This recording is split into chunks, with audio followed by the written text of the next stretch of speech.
ডিম আমাদের সকলের প্রিয়। ব্রেকফাস্ট, লাঞ্চ এবং ডিনারে আমরা ডিম বিভিন্নভাবে খেয়ে থাকি। আজকের পর্বে ডিমের একটি সহজ এবং জনপ্রিয় রেসিপি শেয়ার করতে চলেছি, যেটা খুবই সুস্বাদু। নমস্কার বন্ধুরা, আমার চ্যানেলে সবাইকে স্বাগত।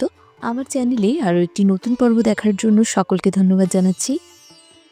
আমার আজকের পর্বের রেসিপি ডিমের কষা। চলুন দেখে নেওয়া যাক আজকের পর্বের রেসিপি। ডিমের কষা তৈরি করার জন্য এখানে আমি 6টা ডিম সেদ্ধ নিয়েছি।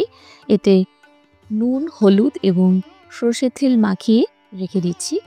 এরপর একটা প্যানের মধ্যে 3 টেবিল স্পুন মতো সরষের তেল নিয়ে ভালোভাবে গরম করে নেব। এরপর তেলের মধ্যে সামান্য পরিমাণ হলুদ দিয়ে তেলের মধ্যে হলুদটা মিশিয়ে নেব, এতে ডিম এর কালারটা ভালো আসে। এরপর সেদ্ধ করা ডিমগুলো দিয়ে দিচ্ছি। একে একে ডিমগুলো দেওয়ার পরে এটাকে খুব ভালোভাবে ভেজে নিতে হবে, একটু ভালো কালারফুল হবে। তো 3 থেকে 4 মিনিটের মতো ভেজে নেওয়ার পরে প্রত্যেকটা ডিম তুলে নিচ্ছি। এর থেকে বেশি ভাজা যাবে না, তাহলে শক্ত হয়ে যাবে। এরপর সমস্ত ডিম তেল থেকে তুলে নেওয়ার পরে দেখুন ডিমগুলো পারফেক্টলি ভাজা হয়েছে। দিয়ে দিচ্ছি ওই তেলের মধ্যে 2টো তেজপাতা, একটা গোটা শুকনো লঙ্কা, দিচ্ছি দারচিনি, লবঙ্গ আর এলাচ। ফোড়নটা খুব ভালোভাবে হালকা করে ভেজে নেওয়ার পরে এরপর এতে দিয়ে দেব একটা মিডিয়াম সাইজের পেঁয়াজকে আমি কুচিয়ে নিয়েছি। তো সেই পেঁয়াজটাকে তেলের মধ্যে গোল্ডেন ব্রাউন করে ভেজে নিতে হবে লো ফ্লেমে রেখে। এরপর এতে দিয়ে দেব গ্রেটেড রসুন। এখানে 2 থেকে 4টে রসুনের কোয়াকে গ্রেট করে দিয়ে দিয়েছি। এরপর দেখুন রসুন আর পেঁয়াজটা খুব ভালোভাবে তেলের মধ্যে ভাজা হয়ে গেছে। এরপর এতে দিয়ে দেব এখানে 2টো মিডিয়াম সাইজের পেঁয়াজকে পেস্ট করে নিচ্ছি। টোটাল 3টে পেঁয়াজ ইউজ করছি, তার মধ্যে একটা চপ করে দিয়েছি আর 2টোকে দিচ্ছি পেস্ট করে। খুব ভালোভাবে ভেজে নেব। এরপর দিয়ে দেব 4 টিস্পুন মতো আদা, রসুন আর কাঁচা লঙ্কার পেস্ট। এরপর সমস্ত ভালোভাবে মিশিয়ে নেব। খুব ভালোভাবে মিশিয়ে নেওয়ার পরে এতে অ্যাড করব একটা বড় সাইজের টমেটো পেস্ট। টমেটোর পেস্টের ওপর দিয়ে দিচ্ছি সামান্য নুন। এরপর খুব ভালোভাবে মিশিয়ে নিতে হবে। দেখুন মশলাটা অনেকটাই কষে এসছে, মশলা থেকে তেল ছাড়া শুরু হয়েছে। এতে একটা মশলা দেবো। এই পর্যায়ে আমি মায়ের একটা ছোট টিপস আপনার সাথে শেয়ার করছি। যে মশলাটা আমরা এখানে ব্যবহার করি সেটা কাঁচা ব্যবহার না করে যদি একটু গরম প্যানের মধ্যে হালকা রোস্ট করে নেওয়া হয়, তো 1 টিস্পুন করে জিরে গুঁড়ো, ধনের গুঁড়ো আর শুকনো লঙ্কার গুঁড়ো, সেটাকে হালকা প্যানের মধ্যে একটু রোস্ট করে নিলে কালারটা দেখুন কত সুন্দর এসছে। এতে গ্রেভির কালারটা কিন্তু অসাধারণ আসে, দেখতেই পাচ্ছেন। আমি 2 টিস্পুন দিয়ে দিচ্ছি। এবার খুব ভালোভাবে মিশিয়ে নিচ্ছি।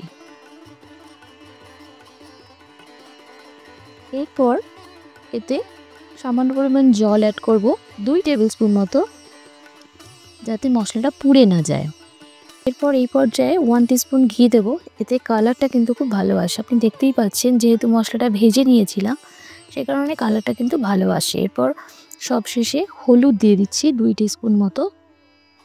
এরপর খুব ভালোভাবে মিশিয়ে নিয়ে আর একটু কষিয়ে নেব। দেখুন মশলাটা কিন্তু অনেকটাই কষে এসছে আর কালারটা দেখুন। ডিমের কষা মেনলি খুবই স্লো কুকিং প্রসেস, সে কারণে ধীরে ধীরে এটাকে কষাতে হয় এবং এর কালারটা আস্তে আস্তে আসতে শুরু করে। এতে দিয়ে দিচ্ছি গরম জল। এখানে 2 কাপ পরিমাণ দিয়েছি। আপনারা গ্রেভি কেমন খাবেন সেই অনুযায়ী গরম জলটা দেবেন। প্রধানত ডিমের কষার ক্ষেত্রে খুব বেশি গ্রেভি ঝোল ঝোল হয় না। তো এরপর এতে দিয়ে দিচ্ছি ভেজে রাখা ডিমগুলো দিয়ে একটু নাড়িয়ে চাড়িয়ে নিয়ে এটাকে লো ফ্লেমে রেখে ঢাকা দিয়ে 4 থেকে 5 মিনিট কুক করলেই দেখুন ডিমের কষা কিন্তু একদম রেডি হয়ে যাবে। আপনি বুঝতে পারছেন এর কালারটা কি অসাধারণ এসছে। এটা কিন্তু খেতেও খুব সুস্বাদু। তো সবশেষে নামানোর আগে দিয়ে দিচ্ছি সামান্য পরিমাণ গরম মশলা, 1 টিস্পুন মতো দিয়েছি। এরপর ঢাকা দিয়ে 10 মিনিটের জন্য রেস্টে রেখে দেবো আর ফ্লেমটাকে অফ করে দেবো। দেখুন 10 মিনিট পরের কালার সার্ভ করার জন্য কিন্তু একদম রেডি। তাহলে এইভাবেই তৈরি হয়ে গেল ডিমের কষা। ডিমের কষা সার্ভ করার জন্য একদম রেডি। গরম গরম ভাতের সাথে এই রকম ডিমের কষা কিন্তু অসাধারণ লাগে। ডিমের কষা আগেই বলেছি একটা স্লো কুকিং প্রসেস, সে কারণে ডিমের কষাটা খুবই সময় নিয়ে গ্রেভিটা তৈরি করতে হয়। এতে কালারটা কিন্তু অসাধারণ আসে এবং খেতে হয় খুবই সুস্বাদু। রেসিপিটি অবশ্যই বাড়িতে একবার ট্রাই করে দেখবেন। রেসিপিটি কেমন লাগলো সেটা আমাকে কমেন্ট সেকশনে জানাবেন। রেসিপিটি যদি ভালো লেগে থাকে তাহলে ভিডিওটিতে একটা লাইক দিয়ে দেবেন এবং সকল বন্ধুদের সাথে শেয়ার করবেন। আপনি যদি আমার চ্যানেল মনের ফ্লেভার্সে প্রথমবারের মতো ভিজিট করে থাকেন তবে অবশ্যই চ্যানেলটিকে সাবস্ক্রাইব করবেন এবং পাশে থাকা বেল আইকনে ক্লিক করে দেবেন যাতে পরবর্তী রেসিপিগুলো আপনি দেখতে পারেন। ভালো থাকবেন, সুস্থ থাকবেন। আগামী পর্বে আবারও দেখা হবে নতুন নতুন আরও এইরকম ইউনিক রেসিপির সাথে। ততক্ষণের জন্য নমস্কার।